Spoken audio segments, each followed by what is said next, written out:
Bienvenue à tous pour cet atelier dédié à une thématique justement qui pose débat, parce qu'en fait on est vraiment sur quelque chose en train de se dire, voilà, en fonction des différentes générations, on parle de TikTok, d'Instagram, et puis c'est vrai que on se pose des questions sur la visibilité par rapport en termes de tourisme, nous les professionnels du tourisme.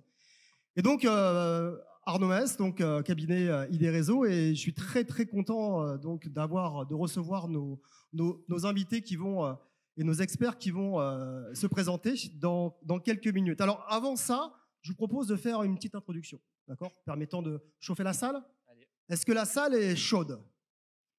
Parce que TikTok, généralement, on envoie du lourd là, on envoie du bois là, donc il faut y aller. Et eux, je vais vous dire qu'ils vont vous envoyer, d'accord, parce que on va parcourir plusieurs milliers de kilomètres, d'accord, et dans le monde de l'imaginaire, dans le monde de tout ce qu'on sait faire.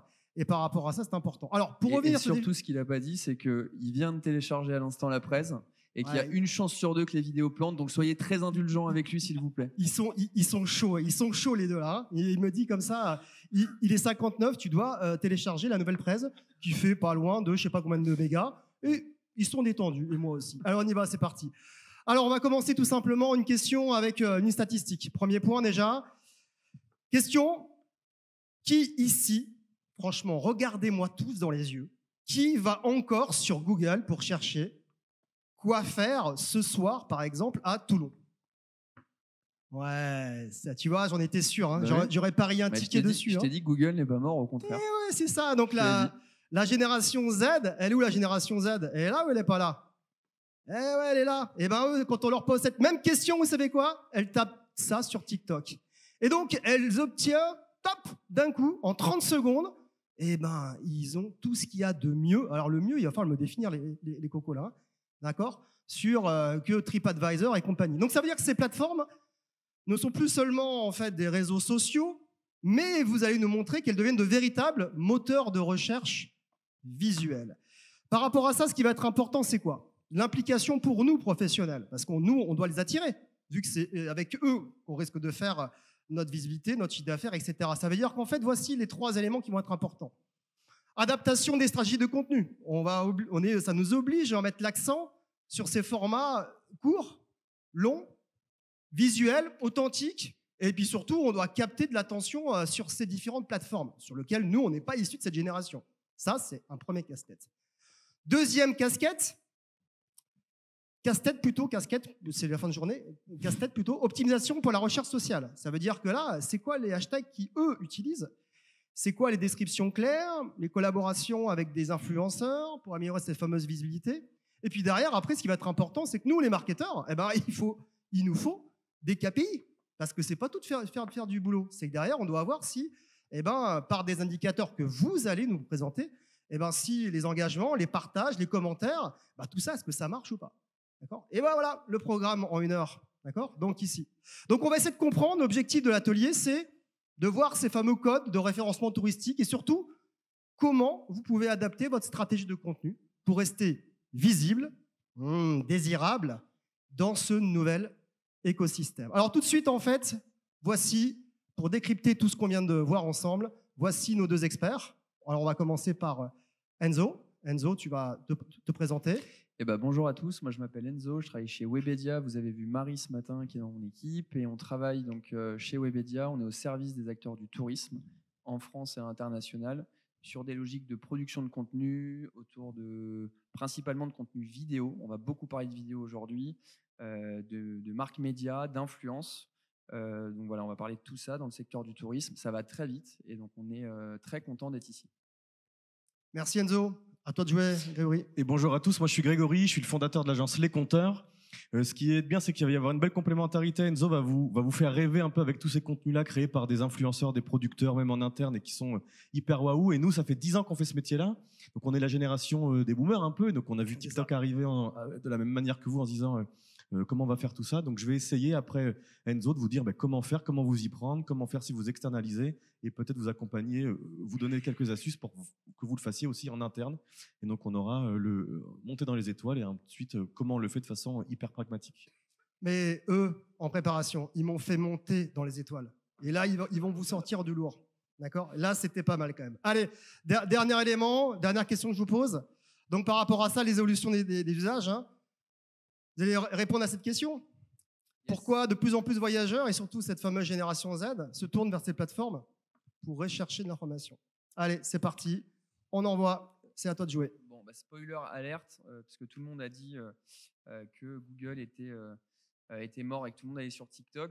En fait, c'est pas vrai. On va regarder que finalement, vous avez une vraie complémentarité dans les habitudes de consommation entre TikTok, Instagram et Google. Déjà, le premier point, c'est que vous avez un basculement générationnel. On a une étude Beautiful Destination qui montre que 75% des 18-34 utilisent TikTok et Instagram comme source d'inspiration voyage. Et en fait, on voit que l'inspiration précède la planification. Là où avant, on était vraiment sur de la planification de voyage, on allait aller sur Google. Là, tout va se faire via les plateformes et notamment via les algorithmes. On en parlera en deuxième partie. Qui viennent un peu bousculer les codes depuis quelques années. Il y a une grande tendance de fond, je pense que vous l'avez tous vu, et c'est aussi pour ça que les contenus sur TikTok et Instagram deviennent de plus en plus importants dans votre consommation, en tout cas dans la consommation de la Gen Z, mais pas que des millennials aussi. C'est le développement des formats courts. Et en fait, on voit qu'il y a de plus en plus de ce qu'on appelle les shorts, les TikTok Shorts, Instagram Reels, etc. En fait, tous ces formats courts, là où avant, c'était principalement des plateformes, notamment Instagram, sur du contenu très inspirationnel. Et en fait, nous, dans le tourisme, notre taf, c'est de faire rêver. Donc, on a toujours été sur du contenu qui fait rêver. On a vu arriver depuis 3-4 années des contenus sur de la narration. Et en fait, ces shorts sont des contenus dans lesquels on va pouvoir raconter des histoires. Et c'est ce qui fait, on en parlera juste après, que c'est en train de se développer de plus en plus. Donc c'est ce que je disais, intention versus inspiration. Google, en gros, il attend que tu poses une question. TikTok, lui, via son algorithme, te donne déjà envie. On arrête de chercher, en tout cas c'est complémentaire, Hôtel Lisbonne par exemple sur Google. Là, on sait déjà qu'on va partir à Lisbonne et donc on va regarder dans quel hôtel on va pouvoir aller à Lisbonne. On va regarder des contenus en fonction de nos envies qui vont popper sur l'algorithme, sur les réseaux. Par exemple, 3 adresses trop stylées pour dormir à Lisbonne à moins de 80 € dans un des contenus qui va nous être proposé sur la plateforme. Voilà, donc c'est devenu aujourd'hui clairement les nouveaux moteurs d'inspiration des voyageurs. On a dit européens parce que c'est une vraie tendance de fond. Sur ces deux plateformes, le voyage, ça pèse quasiment... alors le voyage et la food, c'est vraiment les deux univers les plus importants qui pèsent à peu près un contenu sur deux sur Instagram et sur TikTok. Donc si vous avez des comptes sur Instagram et sur TikTok, je pense que vous devez voir énormément de contenu voyage, en tout cas si vous consommez le contenu, puisque c'est ensuite l'algorithme qui va vous en pousser. Et donc il y a des vraies opportunités pour toutes les marques de prendre la parole et de se développer sur les plateformes.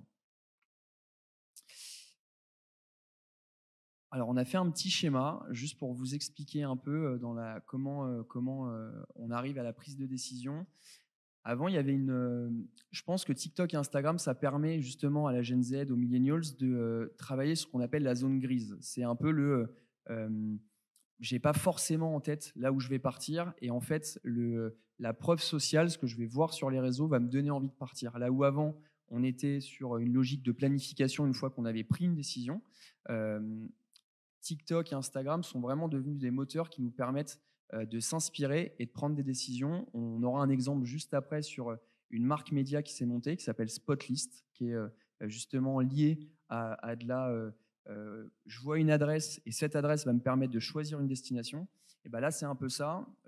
C'est des contenus en fonction de votre algorithme qui vont arriver. Instagram et TikTok vont influencer cette zone grise et vont vous permettre derrière d'avoir une idée et de se dire « Ok, j'ai vu ce contenu et ce contenu m'a donné envie d'aller sur cette destination, cette activité, cette adresse et tout finalement qui compose le secteur du voyage. » Ensuite, la planification, et c'est pour ça que je vous disais en tout début de présentation que l'inspiration et la planification se complètent, puisqu'ensuite on a toujours une recherche qui va se faire sur Google. Sur TikTok, ils lancent dans 6 mois pour les marques la possibilité de travailler sur du search directement dans TikTok. Donc, vous aurez aussi cette partie planification qui va arriver sur TikTok très prochainement. Et ensuite, sur la partie conversion, je pense que vous en avez un peu entendu parler. On parle notamment de TikTok Shop, etc. La réalité, c'est que dans le tourisme, aujourd'hui, c'est encore embryonnaire. Il n'y a pas grand-chose qui a été réalisé de très concret, en tout cas sur la France, sur le marché qui nous intéresse. Et il y a des boîtes qui se spécialisent pour développer du TikTok Shop, mais on est vraiment tout au début. Et en vrai, aujourd'hui, la conversion, elle est quand même très tournée sur toutes les plateformes mondiales que vous connaissez. Booking, Get Your Guide sur la partie activité, évidemment Airbnb. Et donc, il y a un bon mélange entre de l'inspiration et de la prise de décision sur les plateformes et ensuite de la conversion directement avec les différents OTA qu'on connaît tous. Donc, si je me permets, par rapport à une synthèse de notre auditoire, inspiration, on est plutôt sur Instagram et TikTok. Planification, TikTok, un petit peu moins d'Instagram, pas ce que je comprends. Et par contre, sur de la conversion, prise de décision, là, on est sur Google. C'est ça, globalement, ce que tu es en train de dire. Ouais, exactement. Après, il y a toutes les plateformes qui veulent aller sur des logiques de conversion. Il y a TikTok, donc je vous dis, dans 3 mois, qui va lancer TikTok Ads. Donc, vous allez pouvoir, comme du SIA sur Google, faire de l'Ads directement dans Google. Mais en fait, la réalité, c'est que sur cette partie shop et conversion, pour l'instant, ce qui drive encore le marché, ça reste évidemment tous les OTA et les marques en direct qui vendent les hôtels, etc. Parfait, très bien. Est-ce que vous avez des questions ou est-ce qu'on pose des questions à la fin là-dessus? Est-ce qu'il y a des questions? On a nos 2 hôtesses qui sont là. Voilà. Les prénoms des hôtesses, rappelez-moi. Lydia et Déborah. Donc, écoutez, elles vont être dans les coursives là. Donc, si vous avez des questions, allez, on est dans la grande famille. Vous levez la main. Arnaud nous a vendu un atelier. Donc, si vous avez des questions, en tout cas, ce serait très utile. Avec grand plaisir. Avancer.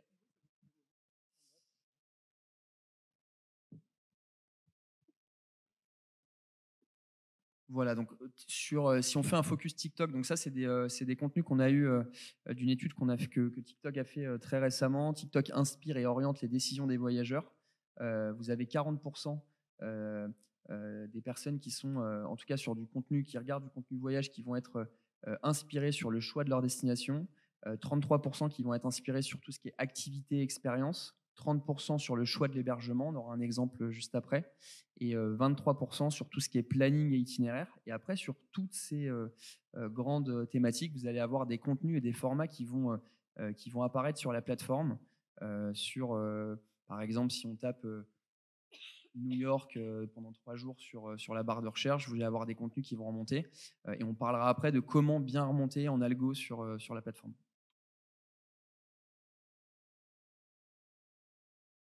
Ouais, je trouvais cette phrase intéressante. La Gen Z veut des preuves sociales, pas des discours institutionnels. Alors, je sais qu'il y a beaucoup d'institutionnels dans la salle, mais en fait, c'est vrai qu'aujourd'hui, toutes les grosses boîtes de prod, on a vu sur les 10 dernières années des super films, des super spots publicitaires, très bien léchés. Et ça ne veut pas dire qu'il en faut plus. Je pense que ça nous marque tous. Je fais un petit clin d'œil à mes amis du CRT quand ils ont sorti leur campagne. On a tous besoin du Sud en plein Covid. Franchement, j'étais le premier à aller vouloir boire un petit verre de rosé. Je ne sais pas si Loïc est dans la salle, en tout cas je vois Christelle. Mais, donc ça, il faut le faire. Mais c'est vrai que de plus en plus dans la consommation des contenus, ce n'est pas ce qui va déclencher directement de passer de l'inspiration à la planification. Et quand on parle de preuve sociale, le fait d'avoir du contenu authentique, du contenu incarné, communautaire, on en parlera juste après, avec des formats qui vont nous parler, ça déclenche beaucoup plus d'envie et ça nous fait beaucoup plus passer de justement cette phase de zone grise à l'inspiration jusqu'à la logique de planification que ce qu'on voit en fait aujourd'hui dans les grands spots. Et nous, on le voit en tendance de fond sur les différents acteurs. Donc nous, chez Webedia, ce que je disais, c'est qu'on parle avec beaucoup d'acteurs dans le tourisme, privé, institutionnel. On voit dans les besoins de production, on le voit même, on en parlait, Marie, il y a quelques mois, dans la demande de nos clients et des partenaires, là où avant, on était beaucoup sur du gros spot, des gros tournages, avec des super images très inspirationnelles, en fait, on a des demandes qui sont de plus en plus expérientielles et servicielles dans les contenus. Ça veut dire, demain, je veux avoir un contenu qui va servir sur la plateforme, qui va permettre de parler d'une expérience, de bien remonter sur les algorithmes. Et ça vient valider ce qu'on se dit ici, c'est qu'aujourd'hui, la preuve sociale est super importante et vous avez toute votre place pour émerger sur les plateformes à condition de bien les utiliser. Ouais.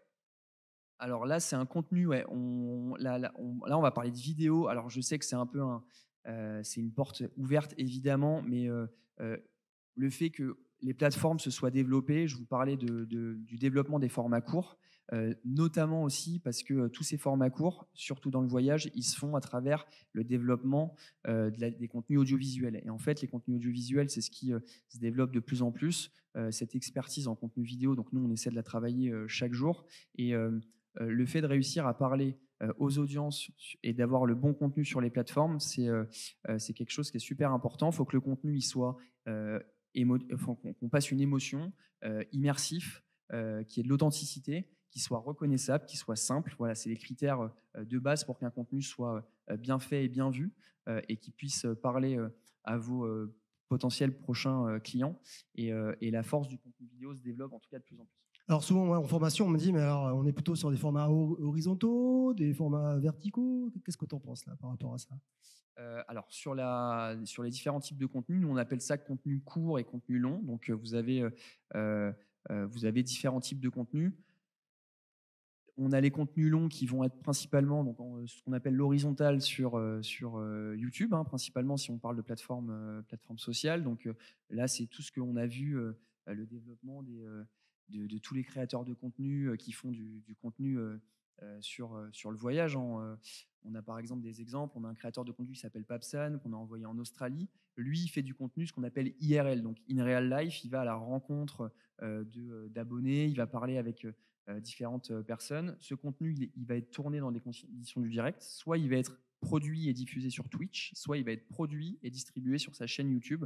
Et là, on est vraiment sur du contenu horizontal. Ce qui va changer entre Twitch, qui est une plateforme, par rapport à YouTube, c'est que YouTube, on va être sur du contenu froid. Ça veut dire que c'est du contenu qui va être posté a posteriori, pardon. Et sur Twitch, on va être sur du contenu live avec une vraie logique communautaire, des personnes qui vont réagir au contenu. Et là, en fait, entre guillemets, on a un peu plus de risques, surtout quand on est une destination, parce que on peut pas tricher sur du contenu, on peut encore moins tricher quand c'est du contenu live. Voilà, donc là, on est plutôt sur du contenu long.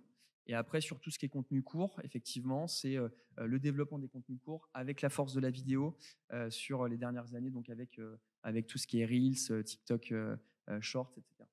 Ce qui a permis de travailler la partie secteur du tourisme, hein, en l'occurrence. Hein. Ce qui est plus dur pour les destinations, c'est de passer de vos anciennes vidéos au format long 3-4 minutes à du format long où vous voulez exploser sur YouTube. Les formats narratifs ne sont pas du tout les mêmes. Le petit conseil qu'on donne, c'est souvent passer directement en format verticaux pour essayer d'attraper ces codes-là et éventuellement, même si on n'a pas d'exemple de destination vraiment, j'en ai pas vraiment en tête, qu'on réussit à surperformer sur des contenus longs du type vlog, YouTube, etc. Donc, le petit conseil, c'est de dire, si vous devez faire une transition, on le verra après, notamment dans votre manière de produire le contenu, faites plutôt vraiment une transition sur du full vertical, presque, si vous devez faire un choix. Ouais, c'est l'explosion de ces formats, hein, de toute façon. Je pense que les destinations qui ont explosé sur du contenu long sans qu'on s'en rende compte, et c'est là où je pense que le contenu dépasse les notions de publicité.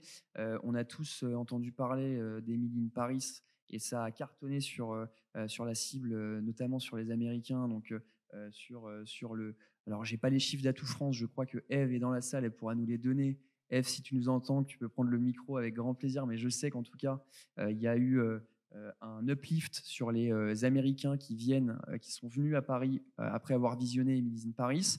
Je ne sais pas si vous avez visionné The White Lotus, donc il y a eu une saison en Sicile, en Italie, il y a eu une saison en Thaïlande. Pareil, ça a été sponsorisé, en fait, on ne le sait pas, mais ça a été sponsorisé par Visit Thaïlande.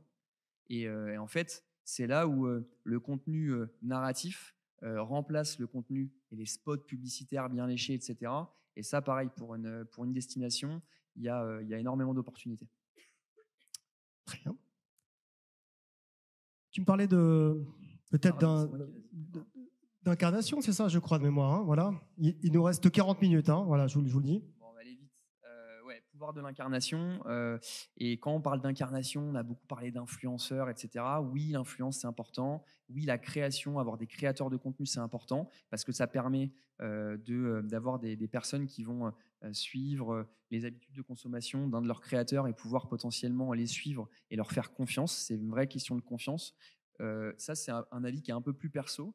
Je ne sais pas si ça… En tout cas, c'est ce que je pense en termes de développement de contenu. Je pense que quand on voit le développement des plateformes, on voit qu'en fait, tu peux partir d'un compte qui a quasiment 0 abonné et faire exploser un contenu à condition d'avoir le bon format, la bonne narration et des choses à raconter. Moi, je pense que l'humain, dans toute la stratégie de contenu, va se développer de plus en plus et qu'on aura là, demain des contenus de personnes comme vous et moi, avec un angle bien précis d'un point de vue éditorial qui vont exploser sur les réseaux sociaux. Et ça peut être demain des ambassadeurs pour une destination sur de la cuisine, sur de l'activité, sur du vélo, sur plein de choses. Et ces gens-là, à condition d'avoir le bon contenu sur la plateforme, moi je suis persuadé qu'on va pouvoir les faire émerger. Et ça, c'est aussi des vraies opportunités, je pense, pour les destinations. Donc, on n'est pas obligé de travailler qu'avec les gros créateurs de contenu. Évidemment, on a plein de gros créateurs de contenu et on fait des choses superbes. Mais moi, je pense aussi qu'on peut, avec les gens comme vous et moi, réussir à faire le bon contenu, à condition, effectivement, d'avoir tous les codes des plateformes. Et là, là où il y a une opportunité de dingue, c'est que à l'époque, quand les gros acteurs, les gros OTA du type Booking sont arrivés, ils ont mis des millions d'euros pour se former et vite progresser en référencement et faire 1 millier de pages. Les destinations se sont toutes faites manger. Aujourd'hui, on n'essaye même plus d'y aller. Sauf que là, Booking a une machine de guerre faite pour le SEO. Tout ce qu'on est en train de voir là avec le search social, ils sont pas prêts du tout à ça. Tous les gros OTA, Airbnb, etc. Et donc, là où on se demandait quelle était la place d'une destination, comment dire, et son expertise locale, elle est exactement là-dedans. On parle de contenu incarné. Je pense qu'on revient à un niveau de granularité que les gros ne savent pas faire. Alors peut-être qu'ils vont opérer une mutation, mais vous l'avez là, cette granularité. Vous connaissez les territoires, vous avez des gens en interne qui sont capables, par la proximité, d'aller se rendre dans les différents endroits pour produire le contenu. Donc il y a peut-être un truc qui est en train de se réveiller là. On est en train de tous flipper avec TikTok en se disant c'est une nouvelle évolution dont on n'est pas prêt. Par contre, je pense qu'il y a une vraie opportunité pour vos sociopros de vous dire c'est peut-être là où on va venir les vendre désormais. Parce que les gros acteurs ne sauront pas le faire. Il y en a peut-être d'autres qui vont émerger, qui seront totalement TikTok shop. D'ailleurs, c'est souvent comme ça que l'innovation fonctionne. En tout cas, pendant ce laps de temps, il y a une opportunité pour vous.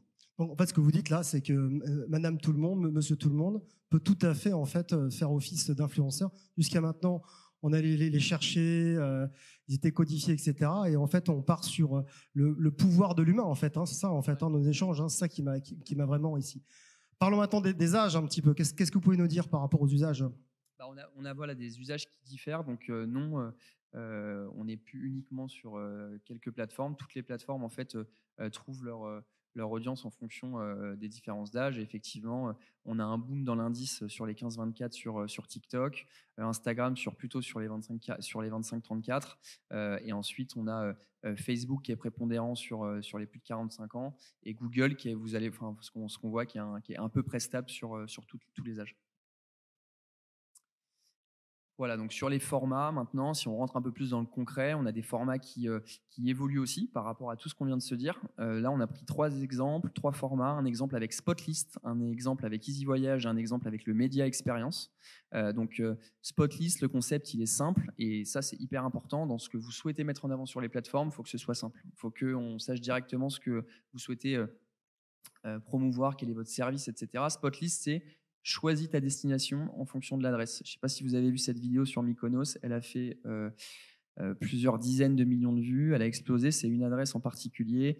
Je serais curieux de savoir la logique de conversion suite à ce contenu-là. Et ensuite, on va regarder comment on passe de ce contenu à la conversion. Ensuite, Easy Voyage, là, c'est plutôt une logique de bon plan, tout savoir pour bien voyager. Donc, on est sur du contenu très serviciel sur quel itinéraire. On le voyait tout à l'heure sur les recherches TikTok, justement sur la partie itinéraire. Easy Voyage va plutôt travailler sur le fait de remonter en SEO sur le TikTok SEO pour justement avoir des contenus qui vont remonter plutôt sur les logiques d'itinéraire. Et ensuite, le Media Experience, là, c'est des expériences wow liées au voyage. Et là, on est sur du contenu, pareil, qui a trouvé son public et un écho, puisque en 8 mois, ils sont passés l'une des premières, si ce n'est la première page sociale sur Instagram et ils font des chiffres absolument incroyables. Ah, il y a Une peut-être une question, petite peut-être question. On vous voit pas avec les spots là. Ouais.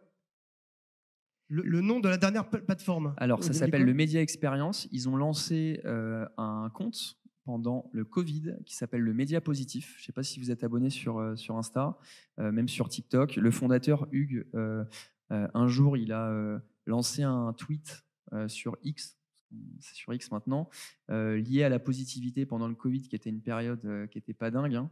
Et en fait, son tweet, il a explosé. Et avec cette idée très simple, il s'est dit, en fait, je pense que je vais trouver un écho sur un contenu, sur des contenus qui parlent de positif et ça va faire du bien aux Français. Il l'a lancé en France, ça a explosé, il l'a lancé dans plusieurs pays. Et ensuite, ils se sont dit, on va faire pareil sur des thématiques. Donc, ils l'ont fait, le média expérience sur le tourisme, le média food sur la partie food. Et donc, ils se sont développés toujours avec des formats. Et ce qui a fait, je pense, le succès de ces formats-là, c'est une idée assez simple finalement au départ. Des formats bien faits et un angle édito qui va être assez précis et ce qui leur permet d'émerger. Et ce que je vous disais quand je disais on n'est pas obligé d'être un gros créateur de contenu pour exploser sur les réseaux sociaux, moi je pense qu'on peut être une petite destination et à condition d'avoir les bons codes, la bonne ligne éditoriale, d'être bien accompagné, vous pouvez vraiment vous développer très rapidement.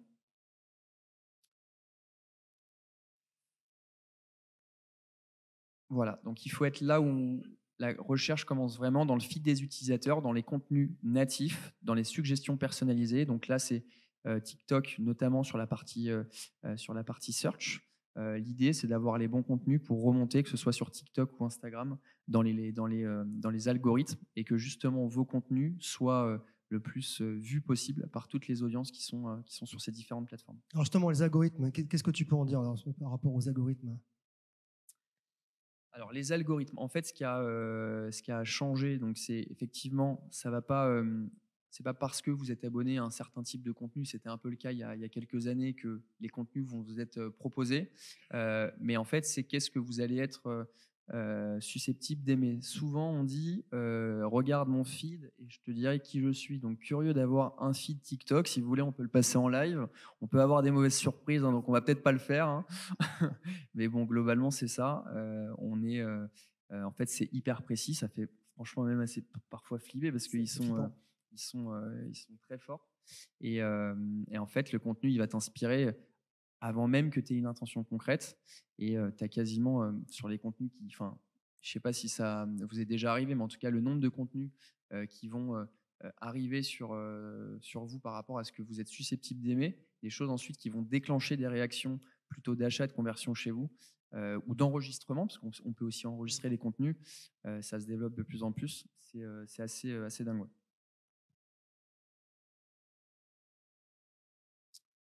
Voilà, donc ça, on en a un peu parlé. TikTok SEO, les titres et les légendes deviennent de vraies requêtes. Donc, l'idée, en fonction des requêtes sur lesquelles vous avez envie d'arriver, finalement, c'est un peu le même métier et le même travail que ce que vous avez fait sur le SIA.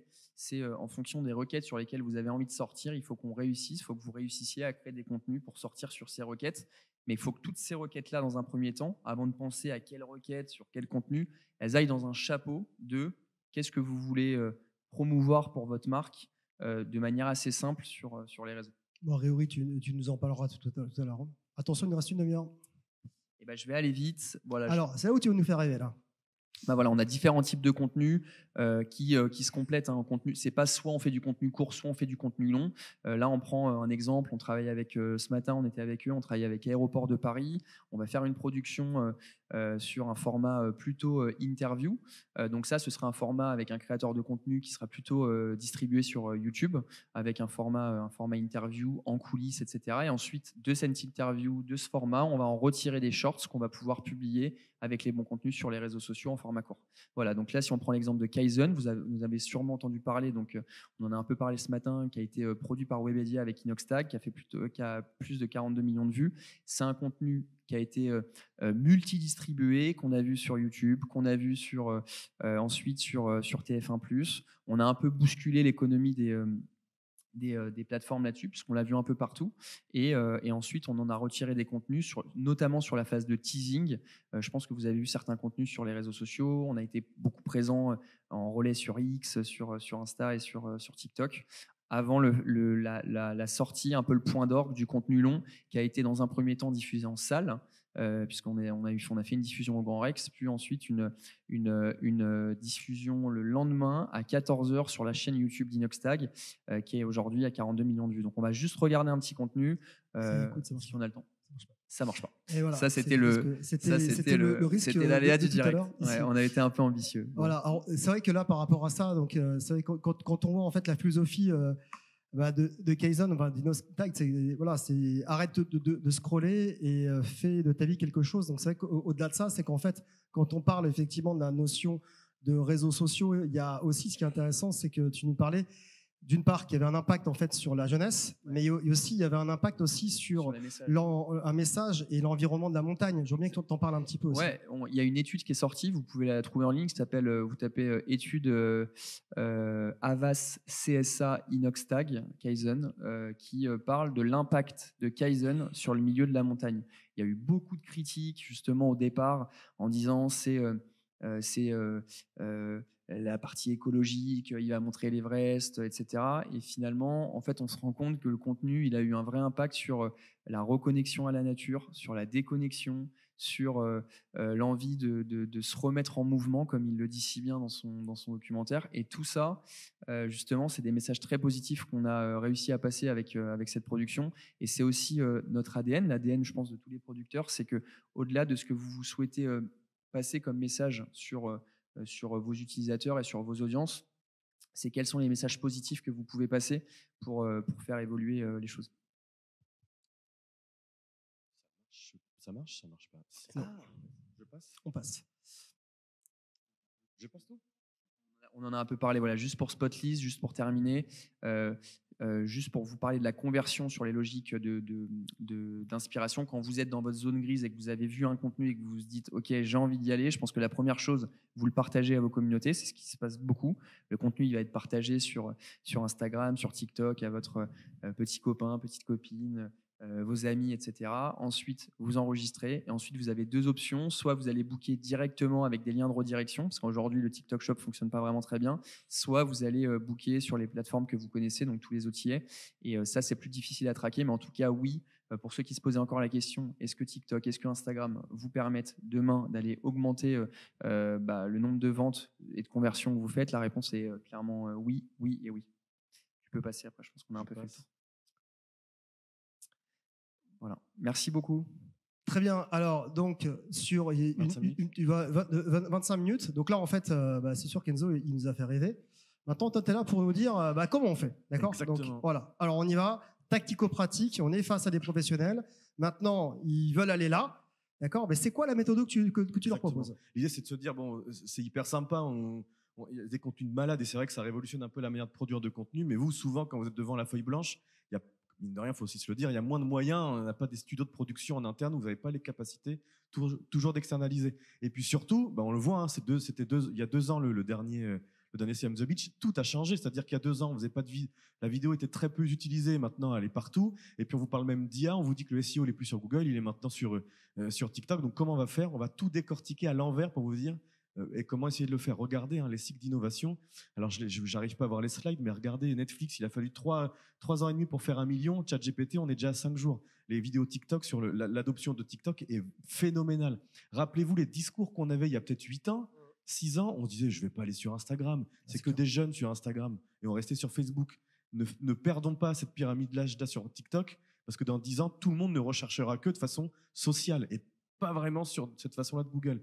Et pas sûr non plus que Google arrive vraiment à opérer le changement, parce que quand on est enraciné comme ça sur un modèle, c'est pas évident. Donc on n'a pas le choix d'aller chercher du search social. Ouais, mais ça me rappelle mes arborescences SEO, ou ça, cette affaire.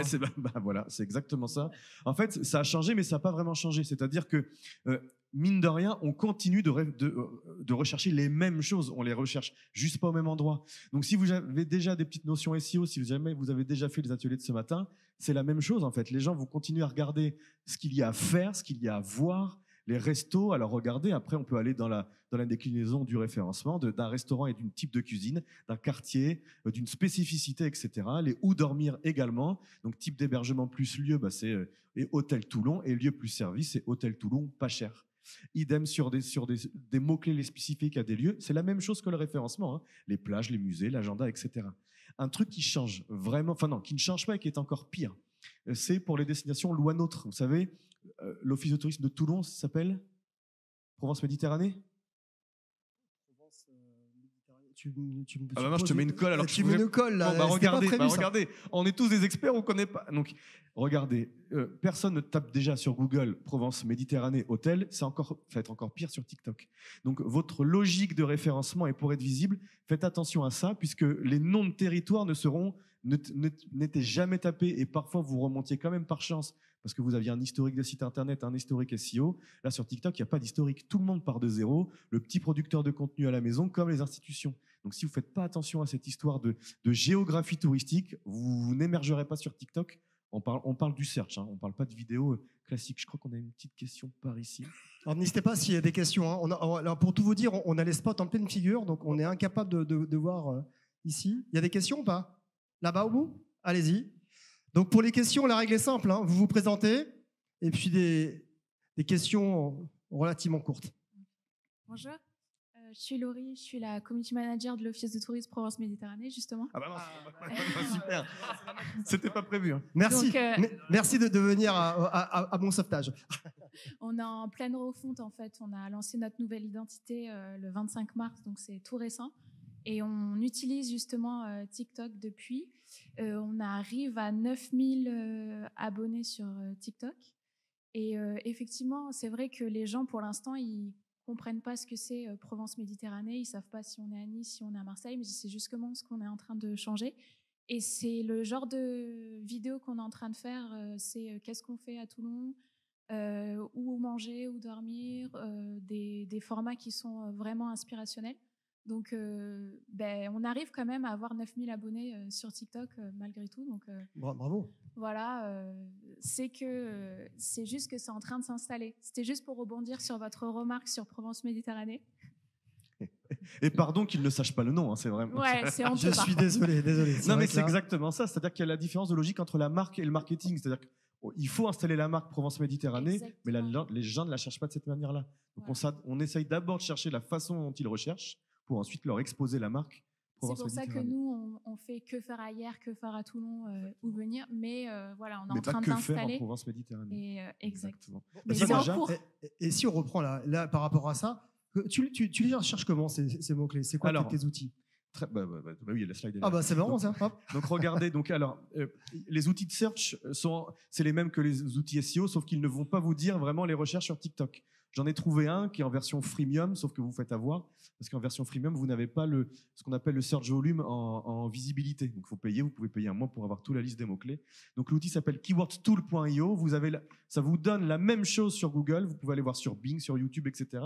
Et il y a un petit onglet, je ne sais pas si vous le voyez bien, il y a un petit onglet TikTok ici. Donc, ça va, en version gratuite, ça ne vous donnera pas l'intégralité du nombre de recherches par mois, mais vous allez savoir si, oui ou non, tel mot-clé est référencé dans la base de recherche TikTok.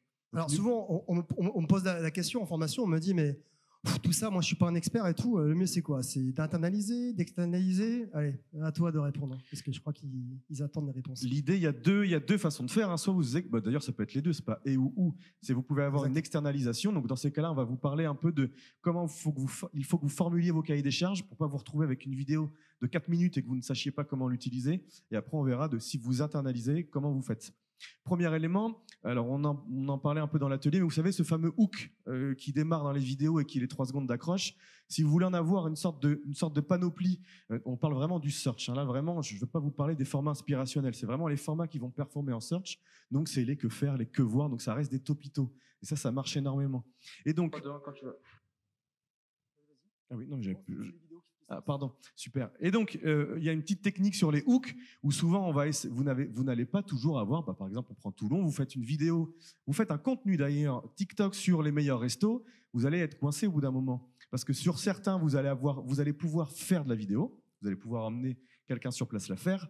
Pour d'autres, vous allez peut-être pouvoir récupérer de la vidéo des restaurateurs ou de l'UGC, mais pour d'autres, vous êtes coincé, vous avez que du contenu photo. Et donc, vous allez voir, je vais vous montrer juste après, des petits formats topito sur lesquels vous pouvez mixer et de la vidéo et de la photo.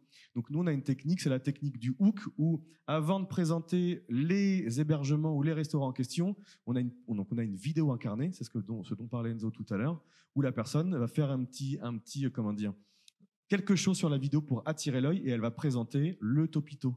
3 hôtels à Toulon, 5 hôtels à Toulon. Donc là, dans ces cas-là, si vous externalisez, vous demandez à votre producteur de contenu, à votre photographe, à votre vidéaste, de vous réaliser X dizaines de hooks. On lance. Je lance. C'est toi? Vas-y.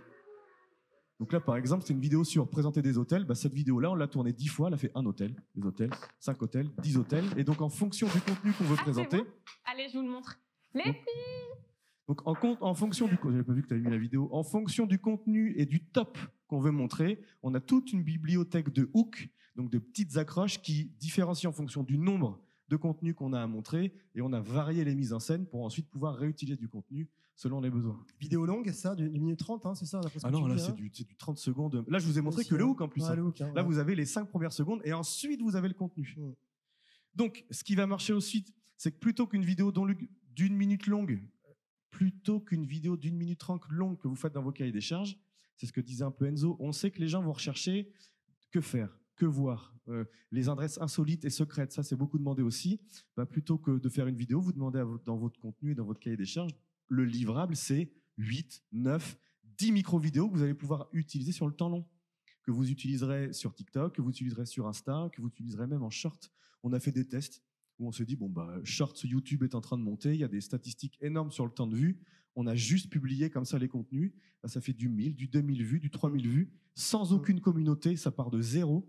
Vous qui vous posez souvent la question de quoi faire sur YouTube et vous avez du mal à émerger, vous hébergez vos vidéos longues en fait, c'est pas plus que ça. Et ben des fois de mettre des shorts comme ça sur ouais, c'est du back office, des trucs, tous les trucs insolites sur lesquels ça se voit pas, et c'est ça qui est intéressant comme. Exactement. Quand vous faites votre cahier des charges aussi, j'ai failli oublier de vous en parler. Donc, demandez une bibliothèque de hooks, donc donnez des exemples. Demandez des plans neutres aussi, où on va juste faire, par exemple, des plans latéraux, des plans fixes, des contenus que vous voulez montrer ou des situations.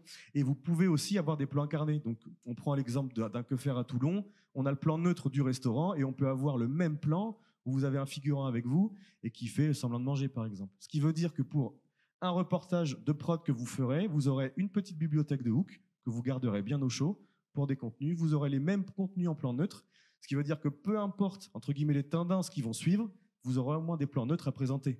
Ce n'est pas des plans qui sont trop marqués par des transitions ou par des tendances, et qui fait que si la tendance change, vous êtes coincé, vous n'avez plus le contenu sur du long terme. Et les plans incarnés, qui, je pense, sont une tendance émergente, et tant que c'est incarné, ça marche très bien.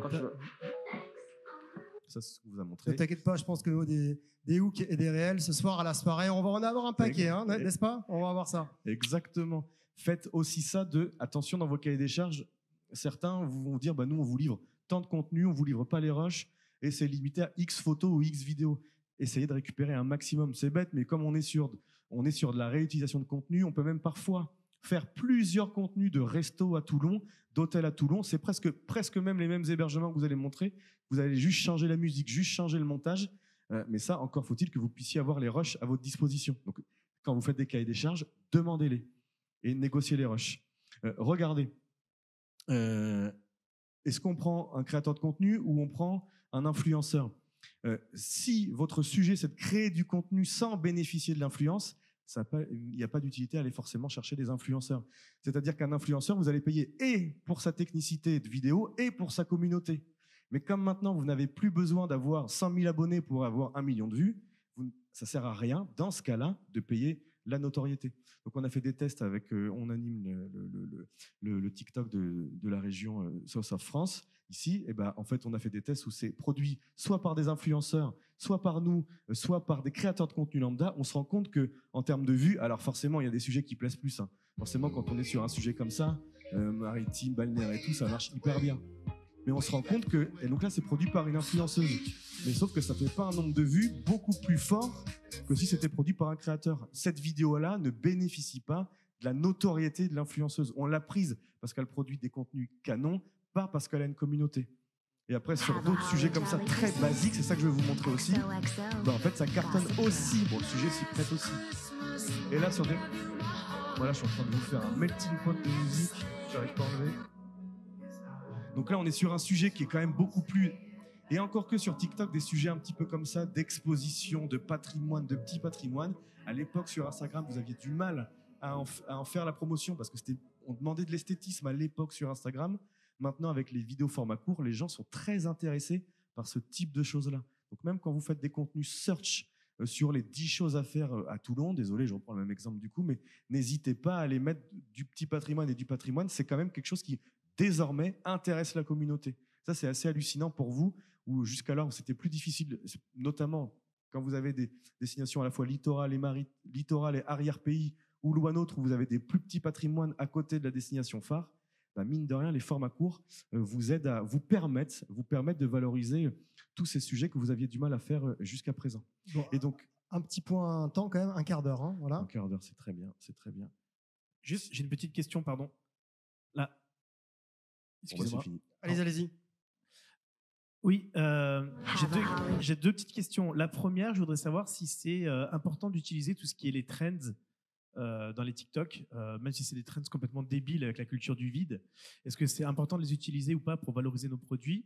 Première question. Et deuxième question, sur la partie search, pour pouvoir justement remonter, il faut mettre quoi? C'est du mot-clé, c'est du texte, c'est ce qui est écrit sur les vidéos, c'est quoi qui va nous permettre de remonter justement? Alors les deux, je vais répondre. Alors sur la partie trend, bah, malheureusement oui. C'est-à-dire que mais rien n'empêche d'utiliser la tendance de fond pour en faire quelque chose de plus impactant. Et sur le search spécifiquement, il y a des tendances un petit peu de fond sur les tops. Donc là, on sait déjà que c'est un peu moins vide de sens parce qu'on raconte quelque chose dans le contenu.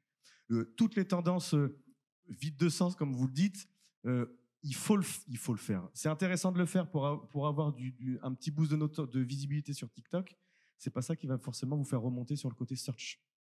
Mais je pense qu'il faut quand même le faire de temps en temps pour avoir des petites piqûres comme ça de petites piqûres de visibilité par l'algo. Alors des fois, c'est pas toute la tendance. Des fois, ça peut être juste la musique tendance. C'est-à-dire que vous utilisez la musique en trend, en tendance, mais le montage est un peu différent de ce qui peut se voir par ailleurs. Et là, c'est à vous d'apporter le fond et pas être dans simplement la vidéo gratos. La deuxième question, c'était sur les moteurs de recherche pour remonter sur le search. Est-ce que c'est le texte qui va être important, comme sur par exemple du Instagram? Est-ce que c'est le texte qui va être sur les vidéos? Est-ce que ça va être l'identification? Qu'est-ce qui va faire qu'on va pouvoir remonter justement quand on va marquer que faire comme activité cet été ou que faire quand j'ai 17 ans ou ce genre de choses par exemple? Eh ben j'y réponds juste après dans les slides. Mais j'ai la réponse. J'ai une partie d'indication. Allez, ça marche. Donc, un quart d'heure. Voilà, tu as dit 12 minutes. Allez, vas-y. Avec les petites questions. Si vous internalisez, attention, ça nécessite aussi de changer votre vision du métier. C'est-à-dire que les CM d'avant, presque l'ère TikTok, c'est plus les community managers d'aujourd'hui. Avant, on essayait, on devait, pour être un bon CM, grosso modo, hein, je tire le trait, mais savoir faire du bon sourcing de contenu, bien rédiger sous les posts pour avoir et impacter au moment de la photo. Enfin, c'était un métier plus éditorial et plus de rédaction. On reste sur de la production, on reste sur du contenu, sauf que là, à l'ère de TikTok, en tout cas, je parle de TikTok et des formats courts en général, ça a quand même changé. C'est-à-dire que maintenant, presque, si je ne sais pas avoir une plume éditoriale incroyable, tant que je connais les codes vidéo, tant que je sais écrire un script vidéo et éventuellement que je puisse être celui qui incarne la communauté, en fait, un bon CM aussi aujourd'hui, un CM qui va vous faire performer sur les formats courts, c'est plus celui qui a les tendances vidéo en tête. Parfois même, non mais ils vont pas être là aujourd'hui, je pense. On avait la côte de Granitro sur TikTok. Allez voir, on a une community manager qui me disait mais moi Greg, t'as vu l'âge que j'ai sur TikTok, non. Et à bout d'un moment, elle s'est dit si je veux comprendre, elle a fait venir sa fille qui a 17 piges.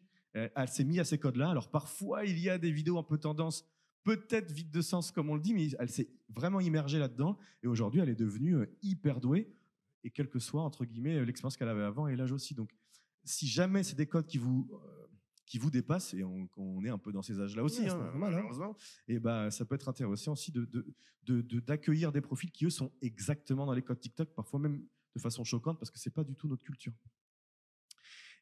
L'IA, je fais juste un petit point là-dessus. Vas-y. C'est intéressant parce que, vous avez des équipes, mine de rien, assez restreintes et du temps aussi à passer en back-office. Comment vous faites? Donc, l'IA peut vous aider aussi à produire tous les posts classiques. On en parlait un peu ce matin dans l'atelier, mais tous les posts classiques que vous devez faire. Et donc, il y a pas mal d'outils, en plus des GPTs, etc. Ça, vous vous commencez à maîtriser, mais il y a pas mal d'outils, par exemple, qui vont vous aider à ça. Par exemple, un petit outil en version freemium qui s'appelle Opus Clip. Si jamais, alors là, je parle vraiment d'un truc pour le faire entièrement à l'IA et que vous n'interveniez pas, hein, si vous avez d'autres solutions pour le faire. Mais imaginons, vous avez une vidéo en format long que vous avez produit il y a longtemps ou qu'on vous avez trouvé sur Internet et pour lequel vous avez les droits, ça ne change en rien aux droits d'auteur. Ça, ce que je suis en train de dire. Voilà, Opus Clip, vous mettez une vidéo, même sans interaction verbale entre les personnes, l'outil va venir, j'ai pas la vidéo, ça va prendre un peu trop de temps, mais l'outil, en automatique, évidemment, hein, vous allez voir que c'est pas parfait, mais vous prend des petits cuts, des petits rushs de 30-40 secondes, et même, je sais pas si vous le voyez bien à l'écran, mais il vous dit pourquoi il a choisi ces thématiques de rush-là. Donc, si vous avez besoin d'avoir et de cutter des vidéos longues en des formats courts et que vous ne voulez pas y passer un temps de dingue, vous avez ce genre d'outil qui existe en version freemium. Il y en a d'autres, hein, je vous ai mis si tu as jamais, tu peux cliquer sur là. Je vous en ai mis d'autres. Il y a Submagic qui vous permet à la fois de faire du sous-titrage et de la captation automatique. Bon. Et vous avez l'outil Clap qui est intéressant. L'outil Clap, il est aussi bien quand vous faites des podcasts ou quand il y a une interview croisée qui a de l'intention et de l'échange.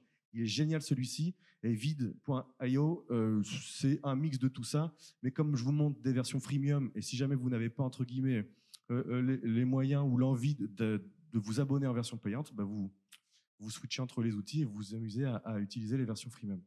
Pour répondre au monsieur, c'est comme Google maintenant, Google ne se base plus sur la répétition d'un mot-clé, sur la sémantique, il se base aussi sur l'intention. Quelle est la page que vous allez présenter face à un mot-clé? TikTok, c'est exactement ça. Il n'y a pas que la sémantique, il y a aussi le format. Donc, c'est pas simplement de répéter Hôtel Toulon dans la légende et dans la descriptif, c'est aussi de se dire, est-ce que j'ai le bon format? Par exemple, ce qui marche très bien sur tous ces types-là, donc tout ce que recherchent les gens en réalité, hein, c'est le format topito. Donc, si déjà vous avez, par exemple, un format très incarné où c'est juste une interview et vous essayez de parler du restaurateur et de faire une interview avec lui, jamais vous remonterez dans le search quand on tapera restaurant Toulon. Ça marchera pas. C'est pas la bonne intention de contenu recherchée pour ce type de mots-clés-là. Donc, typiquement, sur la grande majorité, mais d'ailleurs, c'est la vérité aussi pour le SEO, la grande majorité des mots-clés, l'intention qui est demandée, c'est le topito. Donc, vous avez plusieurs moyens de faire du topito. Celui-ci-là, le topito, ce que j'appelle nous le post au carrousel, il n'y a aucune vidéo, c'est que de la photo. Vous allez voir que sur TikTok, je vais vous en montrer un. C'est moche, hein. C'est très moche, mais ça fait des milliers de vues.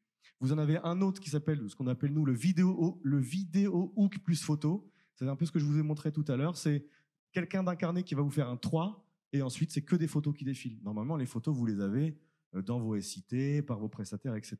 Et après, c'est le topito vidéo que vous connaissez. Ça sert même à rien de le montrer, tellement vous le connaissez.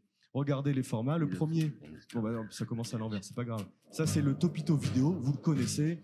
On le connaît tous, il n'y a pas de problème. Ça, si vous pouvez le produire, c'est celui qui marche bien. Hein. Il n'y a aucun problème. Si jamais vous ne pouvez pas le produire, je vais essayer de me dépatouiller de la souris. Si vous ne pouvez pas le produire, regardez. Hein, c'est assez déroutant parce qu'on vous a dit de faire de la qualité et de l'esthétisme avec Instagram. Quand vous voyez des trucs comme ça l'est moins. Hein. Et des trucs qui peuvent cartonner, par exemple sur la déco, ça cartonne énormément et ce n'est que du rush. Et là, c'est le milieu que je veux montrer où c'est d'abord de la vidéo et après, c'est juste les photos qui sont reprises. Donc là, c'est des tests qu'on fait en interne, hein, c'est juste pour montrer. Mais là, sur des créateurs de contenu qui sont totalement méconnus du grand public. Hein. Ils montrent même pas leur tête. Ça fait des milliers de vues. Derrière, il y a de l'affiliation. Ils gagnent de l'argent sur les produits vendus et ça cartonne.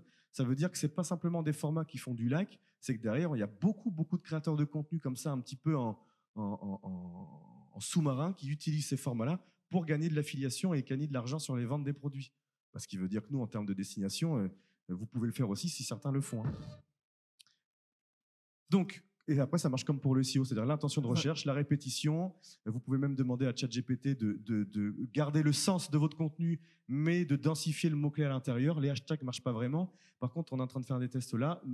Les hashtags ne marchent pas vraiment. Par contre, de répéter le mot-clé, vous savez, j'ai l'impression qu'on est en train de revenir à des vieilles méthodes de SEO qu'on faisait il y a 10 ans. On en parlait entre les différents salons, c'est exactement ça. Limite, maintenant, vous mettez restaurant Toulon dans la légende, dans la description, puis un peu à la fin, vous le répétez de façon un peu horrible pendant 3-4 mots-clés. J'ai l'impression, ça reste encore balbutiant. On refait le CM on the Beach dans 2 ans, ça a totalement évolué. Hein. Mais pour l'instant, il y a une sorte vous pouvez y aller parce que c'est encore, mine de rien, peu technique pour émerger sur ce type de contenu-là, tant que vous avez le bon format. Sans le bon format, ça ne marche pas. Mais là, on vient de parler de format, et après, c'est juste de la répétition sémantique. Par exemple, en SEO, mais là, ça ne marchera pas, mais on utilise par exemple des outils comme Your Text Guru ou 1.fr qui vous donnent tout un contexte sémantique. Là, c'est largement trop important par rapport à l'usage que vous en avez, mais ça peut quand même vous donner une idée des mots-clés à utiliser. Alors, là, par rapport à ça, tu nous as bien donné pas mal d'astuces. Maintenant, ici, ce qu'ils veulent savoir, c'est quoi les KPI? Tu te bases sur quoi, en fait? Oui. Allez, vas-y, c'est bon, je te l'ai mis. Alors, ce qui est important, les nombres de vues, tout ça, effectivement, mais comme on est sur du search, ce qui est intéressant, c'est d'aller voir le nombre de vues et la différence que vous avez entre vos followers et les non-followers. Donc, par exemple, ça sur Insta, vous l'avez aussi. Là, ce qui va être intéressant pour vous en termes d'analyse, c'est de savoir si, au fur et à mesure du temps, vous avez réussi à attirer de plus en plus de non-followers, puisque le search, c'est exactement ça. Deuxième chose intéressante, et on en revient à la thématique du format, c'est l'histoire des hooks, des 3 secondes et de l'accroche. Alors, Google essaye de le faire aussi, et TikTok, c'est encore pire, c'est que la vidéo, si elle est vue à 50%, ça vous casse les prochaines. Donc, mieux vaut faire du très court, mais par contre que vous ayez un time watching, un temps de vue le plus long possible. Donc, faites attention aussi à la durée de vue du contenu, mais aussi à son temps de visionnage. Petite technique qu'on a aussi parfois, si vous voulez un peu la sponsoriser, la faire vivre longtemps, vous la voyez la courbe sur vos analytics, vous avez une courbe qui monte et après la courbe elle arrête un peu de monter. Et souvent là, on essaie de la sponsoriser pour qu'elle prenne un coup de boost. Donc laissez-la vivre en organique, ça c'est intéressant. Et une fois la courbe commence à s'aplatir, là vous la sponsorisez, ça peut lui donner une durée de vie un peu plus important. Et vous verrez que, alors après il y a le temps de visionnage global, vous avez ensuite la courbe où vous voyez parfois que votre contenu continue de vivre sur la durée. Et là on est sur du vrai search social, ça veut dire que vous n'avez pas fait une vidéo tendance qui est vue 1 million de fois pendant 24 heures, vous avez peut-être une courbe un peu plus lisse, par contre là c'est un vrai travail de search, parce qu'elle est vue, elle est visible sur un temps un peu plus long. Et un truc qui marche vraiment beaucoup, puisque normalement c'est censé être un contenu utile qui cherche à la planification, le nombre d'enregistrements il est hyper important. Ouais, limite on s'en fiche du like, c'est pas ça qui compte. On n'est pas sur de l'inspirationnel. Là on veut savoir si les gens l'ont enregistré pour plus tard. Parce que là c'est des vraies logiques de planification. On s'approche de la conclusion. Tu as 2 stratégies à nous conseiller? Ouais. Pour Provençal Côte d'Azur, où là ça fait appel à la fois à des créateurs de contenu, à la fois à des influenceurs, même si on n'utilise pas leur influence.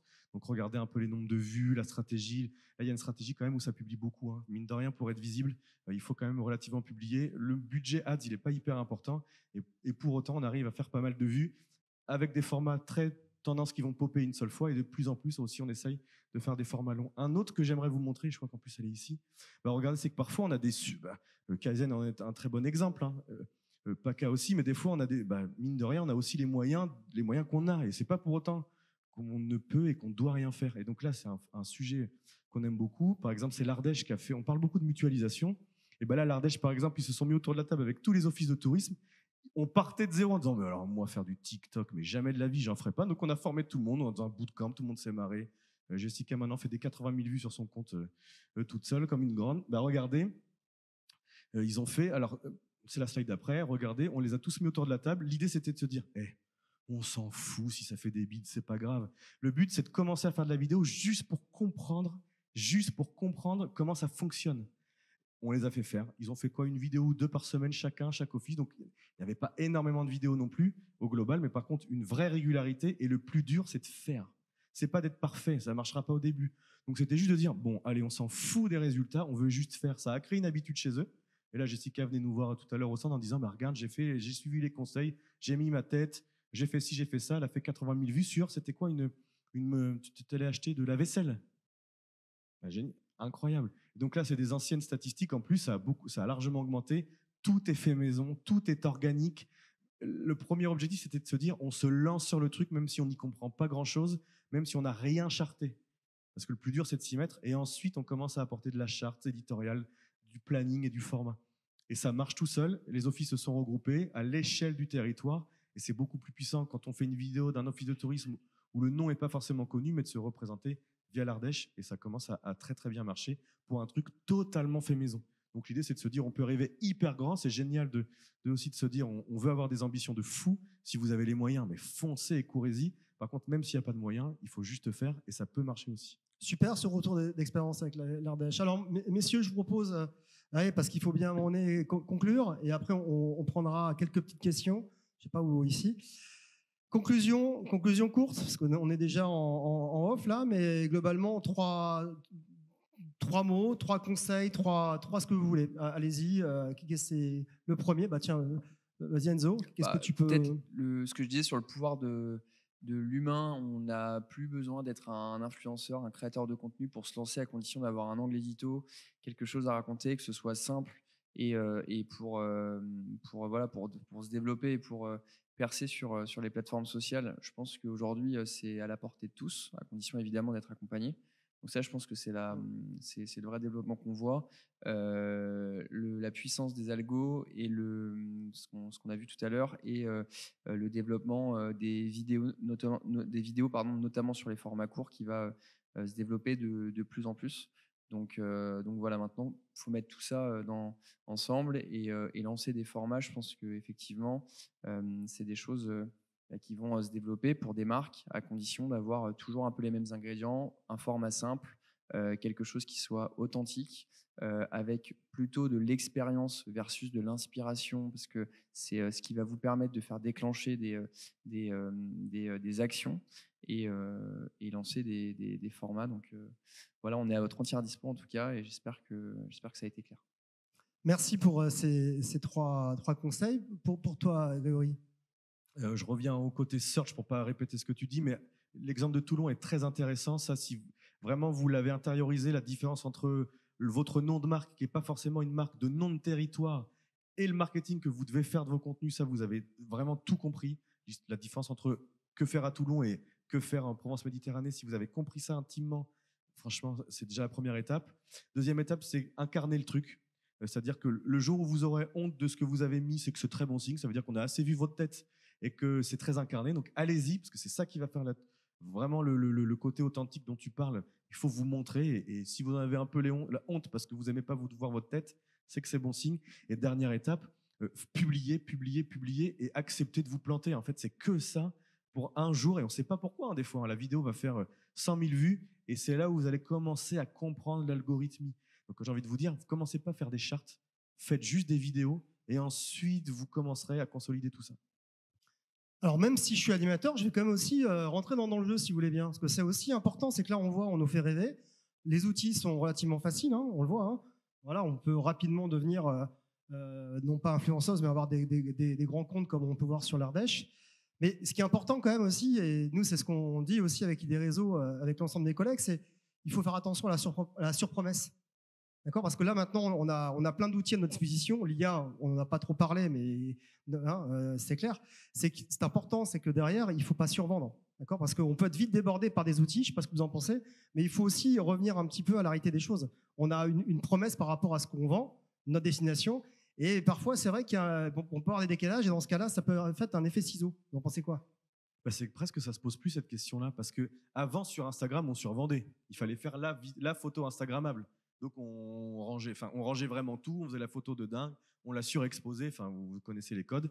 Mais en fait, sur TikTok, comme c'est fait au téléphone et que parfois, même si c'est un peu crade, ça cartonne, mais en fait, vous êtes beaucoup plus authentique et moins sur promesse avec de la vidéo TikTok que tous les formats qu'on peut faire habituellement avec du photographe professionnel, de la grosse prod pour des vidéos de 5 minutes. En fait, le format TikTok, il est par lui-même, c'est pour ça qu'il cartonne, il est totalement en promesse réelle, en fait, il n'est pas du tout en surpromesse.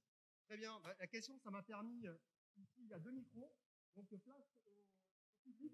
Si vous avez des questions, écoutez, on a les 2 experts là.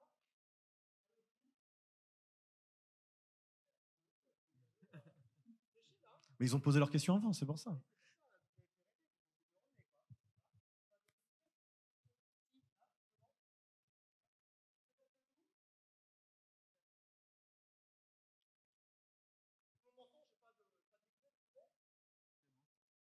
Bonjour, Loli de l'Office de tourisme de l'Île-sur-la-Sorgue. J'avais une petite question concernant du coup tous ces formats vidéo.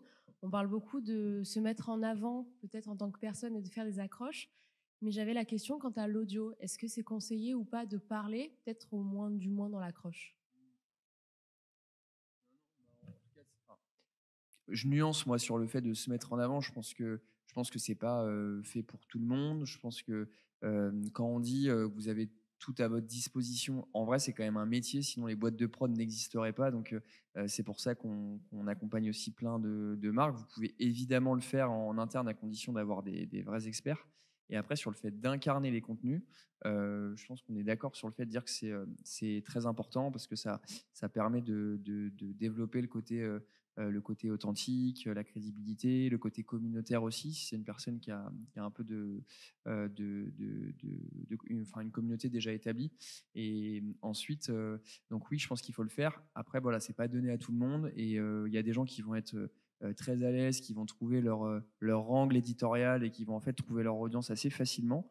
Des gens qui n'étaient pas forcément qui s'étaient pas dit voilà je vais me lancer. En fait, tu as des comptes qui explosent avec des personnalités parce qu'en fait ils ont un ton, ils ont un angle, et ça en fait ce qu'on peut voir vous et moi, quand tu le montres à plusieurs des centaines de milliers de personnes, en fait ça fonctionne super bien.